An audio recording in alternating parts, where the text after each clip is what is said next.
Notes के अलावा कोई भी एक्स्ट्रा मटेरियल मैंने यूज़ नहीं किया था। जैसे कि मैंने आपको पहले बताया कि यहाँ जो नोट्स प्रोवाइड किया जाता है, वो काफ़ी अच्छा होता है। वो 2-3 बुक का जो होता है, उसको सिंथेसिस करके बना। और पीवाईक्यू बहुत इंपॉर्टेंट है। बिना पीवाईक्यू के मुझे नहीं लगता कोई भी एग्ज़ाम ईज़िली किसी से निकल सकता है। तो हम लोग पीवाईक्यू पे ज़्यादा फ़ोकस करते हैं, प्रीवियस ईयर क्वेश्चंस पे, और उसके हिसाब से नोट्स पढ़ते हैं।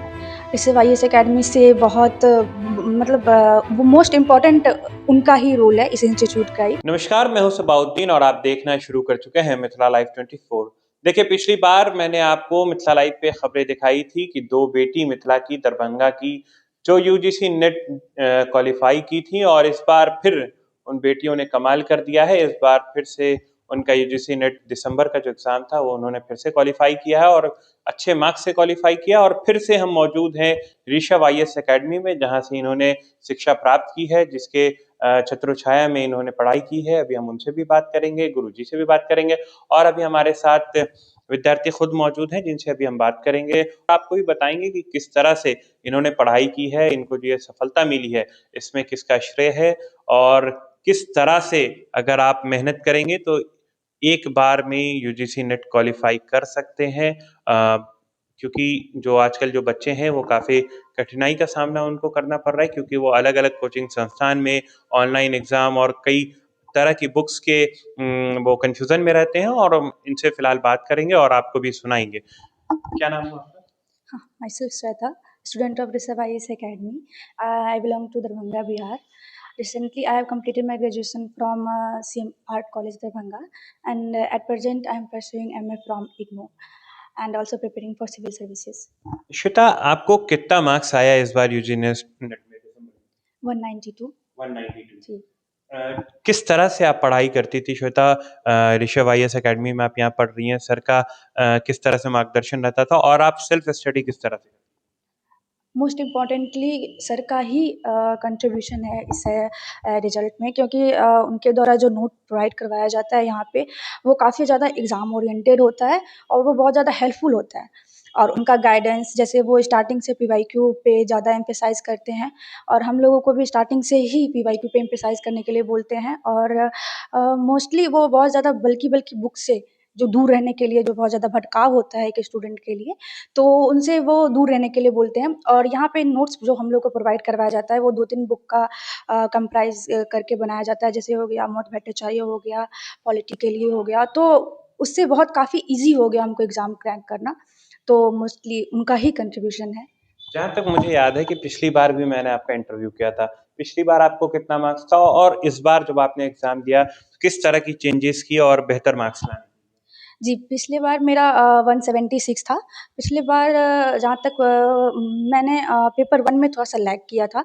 तो इस बार मेरा ज़्यादा एम्फेसाइज़ पेपर 1 पे था, जिससे कि मेरा मार्क्स जो है वो ज़्यादा काफ़ी ज़्यादा अच्छा आया। तो मोस्टली पेपर 1, पेपर 2 को बैलेंस करना होता है इस एग्ज़ाम में, वो बहुत ज़्यादा डिफ़िकल्ट होता है, क्योंकि पेपर 2 खुद में पब्लिक एडमिनिस्ट्रेशन है, जो कि बहुत ज़्यादा मतलब कि वेटेज रखता है इस एग्ज़ाम में। और पेपर 1 हम अगर उसको नेग्लेक्ट कर देते हैं, तो उससे हमारा मार्क्स जो है वो कॉम्प्रोमाइज़ हो जाता है। पिछले बार मैंने पेपर 1 पे कम ध्यान दिया था, पर इस बार मैंने पेपर 2 और पेपर 1 पे सिमिलर दिया है, जिससे कि अच्छा मार्क्स आया। श्वेता, आप किस बुक का, किस नोट्स का या एक्स्ट्रा मटेरियल, आप स्टडी मटेरियल क्या यूज़ करती थी पढ़ने में? नोट्स के अलावा कोई भी एक्स्ट्रा मटेरियल मैंने यूज़ नहीं किया था। जैसे कि मैंने आपको पहले बताया कि यहाँ जो नोट्स प्रोवाइड किया जाता है, वो काफ़ी अच्छा होता है। वो 2-3 बुक का जो होता है, उसको सिंथेसिस करके बनाया जाता है। वो एग्ज़ाम ओरिएंटेड होता है। जैसे कि हो गया अमोद भट्टाचार्य हो गया, पॉलिटी में आप लक्ष्मीकांत ले लीजिए, और कुछ-कुछ इकोनॉमिक्स के भी कुछ-कुछ टॉपिक्स होते हैं, जो बहुत इंपॉर्टेंट होते हैं इस एग्ज़ाम में, जो कि यहाँ पे बताया जाता है। डे 1 से ही हम लोगों को बताया जाता है कि आप पीवाईक्यू देखिए, और जो नोट्स यहाँ प्रोवाइड करवाया जाता है, हार्डली 2 से 3 कॉपी होता है जिसको स्टडी करना होता है मल्टीपल टाइम। बट कोर ये है कि आपको उसको मल्टीपल टाइम उस कॉन्सेप्ट पे डेप्थ पे एनालिसिस करना पड़ता है, ताकि आप एग्ज़ाम में अच्छा परफॉर्मेंस कर पाओ। जो बच्चे अभी यूजीसी नेट की प्रिपरेशन कर रहे हैं, आप लोगों की तरह पढ़ रहे हैं, उनके लिए क्या टिप्स रहेगा आपकी तरफ से? अम, फर्स्ट तो कि फर्स्ट अटेम्प्ट में बहुत सारे स्टूडेंट बहुत ज़्यादा पैनिक हो जाते हैं, बहुत सारा मटेरियल गैदर कर लेते हैं, फिर उनको पढ़ना स्टार्ट करते हैं। तो मेरा बस उनसे उनको सबसे पहला सलाह ये होगा कि आप पहले पीवाईक्यू के थ्रू जाइए, क्योंकि जब आप पीवाईक्यू देखेंगे तो आपको पता चलेगा कि कौन-सा टॉपिक ज़्यादा इम्पोर्टेंट है, कहाँ से ज़्यादा क्वेश्चन्स आ रहे हैं और कहाँ पे हमें एम्फसाइज़ ज़्यादा करना है। उसके बाद आप स्ट्रैटेजी बनाइए, आप खुद को इवैल्यूएट कीजिए कि आपका वीक पॉइंट क्या है और आप उस पे मेहनत करना स्टार्ट कीजिए, ताकि आप आपसे इससे क्या होगा कि बहुत ज़्यादा सिंप्लीफाई हो जाएगा आपका प्रोसेस। नहीं तो आप अगर ब्लाइंड रीडिंग कर रहे हो तो बहुत ज़्यादा बल्की हो जाता है। श्वेता, हमारे उन दर्शकों के लिए आप ये बताइए कि यूजीसी नेट क्वालिफाई करने के बाद आगे जो है करियर स्कोप क्या होता है और आगे क्या पढ़ाई करनी होती है, क्योंकि हमारे जो दर्शक हैं वो स्टूडेंट भी हैं, वो अभी 10th 12th ग्रेजुएशन में भी हैं, तो उनकी मदद के लिए आप बताइए कि आगे उनके लिए क्या स्कोप। जी, यूजीसी नेट में पता है कि 3 स्टेप्स होते हैं। पहले पीएचडी होता है, सेकंड असिस्टेंट प्रोफेसर होता है और थर्ड जेआरएफ होता है। तो अगर आप पीएचडी के लिए क्वालिफ़ाई करते हैं तो आप अच्छी जगह से पीएचडी कर पाते हैं। पीएचडी के लिए बहुत सारे आपके पास ऑप्शंस होते हैं और सेकंड असिस्टेंट प्रोफेसर में आपका हो जाता है और आप अगर कहीं अच्छी यूनिवर्सिटी में अप्लाई करते हैं तो आपको असिस्टेंट प्रोफेसर का जॉब भी लग सकता है। और थर्ड जेआरएफ, जो कि बहुत ज़्यादा इस एग्ज़ाम में सबका प्रायोरिटी वही होता है। तो उससे क्या होता है कि आपको गवर्नमेंट के द्वारा स्कॉलरशिप दिया जाता है, जिससे आप अच्छी जगह से पीएचडी भी कर पाते हैं और अपने स्टडी को एक प्रॉपर वे में कर पाते हैं, तो क्योंकि आपको फाइनेंशियल हेल्प भी मिल रहा होता है। तो एक बहुत अच्छा वो हो जाता है, बहुत अच्छा आपको वे प्रोवाइड करवाता है कि आप एग्ज़ाम के साथ-साथ अपना रिसर्च भी और अदर एरिया पे भी फ़ोकस कर पाते हैं। ऋषभ आईएएस एकेडमी से कितना साथ मिला आपको इस प्रिपरेशन में, और इस रिजल्ट का श्रेय जो है किनको आप देना चाहते हैं? ऋषभ आईएएस एकेडमी से बहुत मतलब वो मोस्ट इम्पॉर्टेंट उनका ही रोल है इस इंस्टीट्यूट का ही। अगर ऐसे देखा जाए तो मेरे फैमिली मेंबर्स का भी बहुत ज़्यादा कंट्रीब्यूशन है, उनका सपोर्ट, उनके हेल्प के बिना तो ये सब मतलब कि फर्स्ट स्टेप तो उन्हीं का होता है, ताकि एक अच्छा प्लेटफॉर्म हम लोग को प्रोवाइड करवाए जहाँ से हम अच्छा रिजल्ट दे सकते हैं। सेकेंड ये कि हमारे टीचर मानेश्वर राय हैं, वो बहुत ज़्यादा ही सपोर्टिव हैं और बहुत ज़्यादा हम लोगों के लिए कंसर्न रहते हैं। वो अपना स्ट्रैटेजी हमेशा डेवलप करते रहते हैं एग्ज़ाम को लेकर के, जिससे क्या होता है कि स्टूडेंट फर्स्ट अटेम्प्ट में ही अच्छा मार्क्स ले आता है, अच्छा कर लेता है। तो ऋषभ आईएएस एकेडमी के मेंटर जो हैं उनका और ऋषभ आईएएस इंस्टीट्यूट का बहुत बड़ा रोल है इसमें, और मेरे फैमिली का भी। क्या नाम है आपका? मेरा नाम आदर्श उज्ज्वल है। मैं रामबाग का रहने वाला हूँ, दरभंगा का लोकल हूँ। और मैंने 2022 में ट्यूशन ज्वाइन करा था। और जब मेरा graduation sorry 12th just complete हुआ था और मैंने ग्रेजुएशन में एडमिशन भी नहीं लिया था, तब मैंने ट्यूशन ज्वाइन करा था।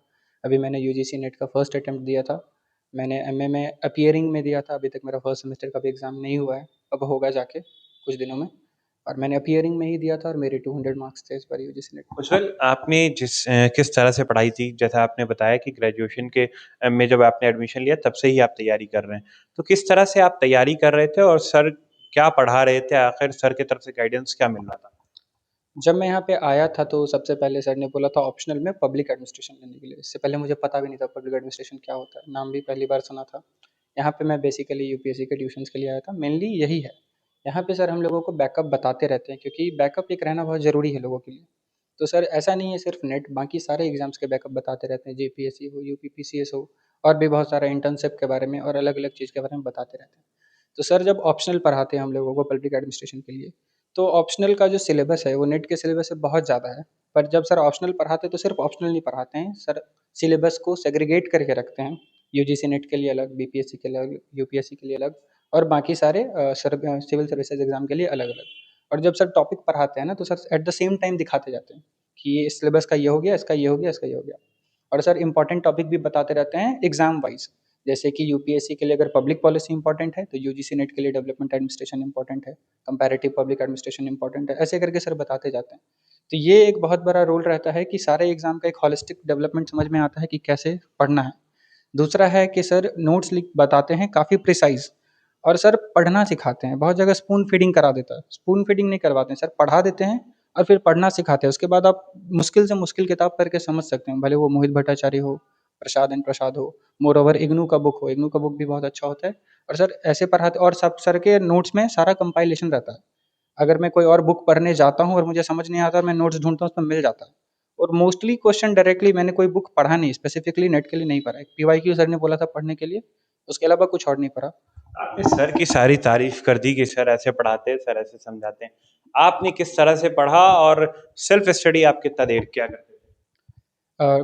नेट के लिए ज़्यादा हम लोगों ने अलग से नहीं पढ़ा, सेल्फ स्टडी 5-6 घंटे ही हो पाता है और मैं खुद से पढ़ता हूँ, लेकिन पर्टिकुलरली नेट के लिए मैंने अलग से बहुत ज़्यादा नहीं पढ़ा, 1 वीक पढ़ा होगा ज़्यादा से ज़्यादा, क्योंकि सर जो ऑप्शनल पढ़ाते हैं हम लोग उस ऑप्शनल पे ही फोकस करते हैं और वो सारा कंटेंट उसमें ही आ जाता है और बस नोट्स पढ़ते रहते हैं। और पीवाईक्यू बहुत इंपॉर्टेंट है, बिना पीवाईक्यू के मुझे नहीं लगता कोई भी एग्जाम इजिली किसी से निकल सकता है। तो हम लोग पीवाईक्यू पे ज़्यादा फोकस करते हैं, प्रीवियस ईयर क्वेश्चंस पे, और उसके हिसाब से नोट्स पढ़ते हैं। आपने बताया कि जब आप ग्रेजुएशन में थे तब से आप तैयारी कर रहे हैं, तो जब आप फर्स्ट अटेम्प्ट दिए होंगे, सारे सीनियर्स बैठे होंगे, किसी का सेकंड होगा, किसी का थर्ड होगा, नर्वसनेस हुई थी? नर्वसनेस थोड़ी सी हुई थी जब एग्ज़ाम में गया था, लेकिन इससे पहले मेरे बहुत सारे सीनियर्स हैं यहाँ पे, शायद 10 से भी ज़्यादा, जो ऑलरेडी नेट क्वालिफाई कर चुके हैं यहाँ से। तो जब भी होता है, किसी का भी रिजल्ट होता है, तो सर सबको पोडियम पे बुलाते हैं और सर बताते हैं अपना अपना एक्सपीरियंस, वहाँ क्या होगा एग्जाम में, फॉर्म भरने से लेकर एग्जाम के बाद तक का एक्सपीरियंस सर सब कुछ बताते हैं। तो उससे काफ़ी हद तक पता था वहाँ क्या होने वाला है। थोड़ी सी नर्वसनेस हुई थी एग्जाम के टाइम पे, लेकिन उतना ज़्यादा कुछ लगा नहीं कि एकदम बहुत भयंकर सा एग्जाम हो जाएगा। अगर हम बात करें किताबों की, तो क्या-क्या किताबों का आपने इस्तेमाल किया था पढ़ने के लिए? सर के अलावा? मोस्टली किसी किताब का नहीं किया था। किसी का नहीं? प्रीवियस ईयर क्वेश्चंस पढ़ा था, वो सबसे ज़्यादा इंपॉर्टेंट है। उसके अलावा कुछ बुक्स हैं जो नेट के लिए नहीं, यूपीएससी के लिए हम लोगों को सर बोलते हैं पढ़ने के लिए, जैसे कि मोहित भट्टाचार्य या प्रसाद एन प्रसाद हो गया, पॉलिटी के लिए तो लक्ष्मीकांत। जो चीज़ें आप लोग यूपीएससी के लिए पढ़ रहे हैं, सिविल सर्विसेज के लिए, बेसिकली उस उतना पढ़ के भी आप नेट जेआरएफ निकाल सकते नेट जेआरएफ के सिलेबस से बहुत ज़्यादा सिलेबस सिविल हैं। सर्विस यूजीसी का नेट। होता है। तो मतलब यूजीसी नेट का, तो वो काफ़ी ज़्यादा सिलेबस है, जितना हम लोगों को पढ़ना होता है यूपीएससी में, उसके हिसाब से लगभग आधा सिलेबस होता है नेट जेआरएफ का, तो जरूरत नहीं पड़ता है अलग से पढ़ने का। लेकिन प्रीवियस ईयर हम लोगों को पढ़ना पड़ता है, ताकि कुछ जो डेविएशन रहता है, रिसर्च उसमें एक अलग से टॉपिक है, तो रिसर्च तो हम लोगों को यहाँ नहीं पढ़ना है, तो रिसर्च जैसा टॉपिक हम लोगों को अलग से पढ़ना पड़ता है, जो दोनों पेपर 1 पेपर 2 दोनों में आता है। तो कुछ अलग से पढ़ना पड़ता है, उसके लिए पीवाईक्यू से हो जाता है, उसके लिए अलग से कुछ नहीं पढ़ना है। आपको जितना मार्क्स आया है उसमें आपको क्या मिलने जा रहा है? पीएचडी मिल रहा है, असिस्टेंट प्रोफेसर मिल रहा है या नेट जेआरएफ मिल रहा मुझे 200 मार्क्स आया है, इस बार हिस्टोरिकली हाई कट ऑफ चला गया। जनरली 200 तक में असिस्टेंट प्रोफेसर हो जाता है, पर इस बार चूँकि हाई कट ऑफ चला गया तो मेरा पीएचडी ही हो पाया। मैं जनरल है? इस बार पीएचडी में आप एडमिशन लेंगे? मैं एमए में फर्स्ट सेमेस्टर का भी एग्ज़ाम नहीं हुआ है, अच्छा, सॉरी। तो जब मेरा एग्ज़ाम हो जाएगा उसके बाद सर जो बोलेंगे वो करेंगे, सर अगर बोलेंगे लेने तो ले लेंगे। आप तो सिविल सर्विसेज की भी तैयारी कर रहे हैं, तो नेट जेआरएफ इधर सर के बैकअप के थ्रू आप पढ़ रहे हैं, तो आपका मेन फोकस किस पे है? सिविल सर्विसेज करना है या सर के गाइडेंस पे, अगर सर बैकअप दे रहे हैं तो उसको साथ लेके? सर बैकअप के बारे में बताते रहते हैं, सर कभी ये नहीं बोलते हैं कि ये फॉर्म मत भरो या सिर्फ सिविल सर्विसेज पे फोकस करो, फॉर्म भर लो जो एकदम सिलेबस से मैच कर रहा हो। मेन मेरा सिविल सर्विसेज ही है, यूपीएससी जो करना है मुझे। लेकिन ऐसा बैकअप सर जो बोलते हैं वो हम लोग करते हैं, लेकिन मेन फोकस सिविल सर्विसेज पे ही है। सर का कितना सहयोग रहता है? ट्यूशन के एनवायरनमेंट के हिसाब से तो सर का पूरा सहयोग रहता है। सर जो स्ट्रैटेजी अपने टाइम में खुद सीखे थे, वो हमेशा खुल के सब बच्चों को बताते हैं क्या करना है नहीं करना है। जब मैं आया था तो सर ने कुछ गोल्डन लाइन्स बताए थे कि पहले डिसाइड कर लो क्या नहीं पढ़ना है। रिसर्च स्कॉलर बनने के लिए नहीं पढ़ना है, किसी भी चीज़ में डीप डाइव नहीं करना है, इतना पढ़ना है जितना में एग्ज़ाम निकल जाए, सब कुछ नहीं पढ़ना है।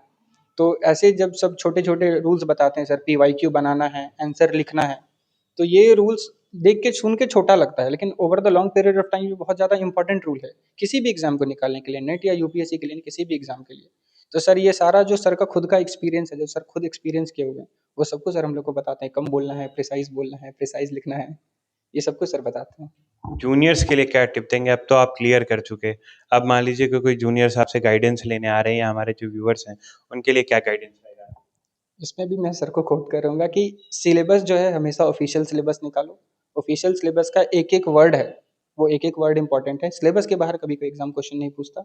ऐसा कभी नहीं होता कोई एग्ज़ाम में कि under the sky anything can be asked, ऐसा नहीं होता है। एक-एक पॉइंट सिलेबस का पढ़ो। सिलेबस के पढ़ने के साथ-साथ उसमें भी डीप डाइव नहीं करना है, बगल में पीवाईक्यू के साथ पढ़ना है। तो प्रीवियस ईयर क्वेश्चन पेपर 2 के लिए और सिलेबस बहुत इंपॉर्टेंट है। और पेपर 1 के लिए टॉपिक वाइज़ रहता है, वो देख के बड़ा लगता है सिलेबस, पर है नहीं। अगर पेपर 1 का सिर्फ सिलेबस पढ़े और पीवाईक्यू नहीं देखे तो फिर तो बहुत ज़्यादा वास्ट हो जाएगा। तो पेपर 1 के लिए पहले पीवाईक्यू बनाओ, फिर धीरे-धीरे उसके साथ सिलेबस पढ़ते जाओ। तो इस दोनों में हो जाएगा और पेपर 1 पे फोकस करना है, क्योंकि पेपर 2 से आप क्वालिफाई कर जाएंगे, लेकिन जो अच्छा अगर असिस्टेंट प्रोफेसर या नेट चाहिए उसके लिए पेपर वन बहुत इंपॉर्टेंट है, क्योंकि एक होता है ना मार्क्स रैंक बूस्टिंग पेपर, वो वही है। और इजी भी है, बहुत टफ नहीं है, इजी है। अगर आप पढ़ रहे हैं उसको, एक महीने भी ढंग से पढ़ रहे हैं तो पीवाईक्यू के साथ, तो बहुत ज़्यादा नहीं, आप आराम से जेआरएफ बन सकते हैं एक बार में, मतलब जेआरएफ क्वालिफाई कर सकते हैं एक बार में।